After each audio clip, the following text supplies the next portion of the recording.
Nicolas, bonjour. Alors je pars au Mexique dans 15 jours à peu près et j'ai besoin de tenues adéquates, c'est-à-dire qu'il va faire très chaud la journée et plutôt froid la nuit. Est-ce que chez Audelo vous avez ce genre de tenue ?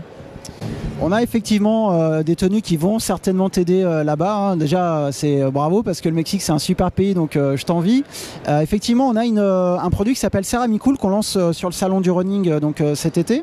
Ce produit est assez fabuleux. Pourquoi ? Parce que dans la fibre textile, on va intégrer de la céramique. La céramique est une particule minérale naturelle qui a la propriété chimique en fait de renvoyer la chaleur. Donc tu l'auras vite compris, en intégrant cette particule dans la fibre, le textile garantit à l'utilisateur une sensation de rafraîchissement de la peau. Donc si tu es effectivement dans les conditions assez chaudes, comme c'est le cas au Mexique, tu auras cette sensation de fraîcheur et donc il te permettra évidemment de mieux supporter la chaleur. Autre caractéristique intéressante sur le produit, c'est qu'il est très respirant. Donc même chose, quand tu seras effectivement actif et que tu commenceras à transpirer et avec un sac à dos, très très vite, la chaleur évidemment quittera la fibre et tu auras quand même une sensation d'être au sec.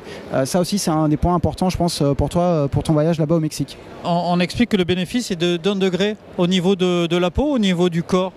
Alors ce 1 degré signifie qu'on a mesuré, nous, on a fait en fait une mesure de la température cutanée et on a constaté en fait que quand on porte le produit, la température cutanée baisse jusqu'à 1 degré, effectivement. Et j'insiste bien sur la température cutanée. On n'est pas là à dire que notre produit est un produit de cryothérapie qui rafraîchit effectivement le muscle, etc. Ça c'est c'est un autre métier, non, mais vraiment en superficiel, donc sur la peau.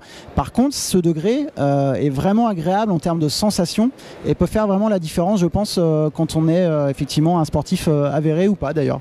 Alors là, on a parlé de la chaleur, maintenant on va parler un petit peu du froid, puisque la nuit, les températures vont descendre entre 4 voire même 0 degrés par moment. Est-ce que vous avez de quoi équiper les coureurs justement, et moi en l'occurrence ?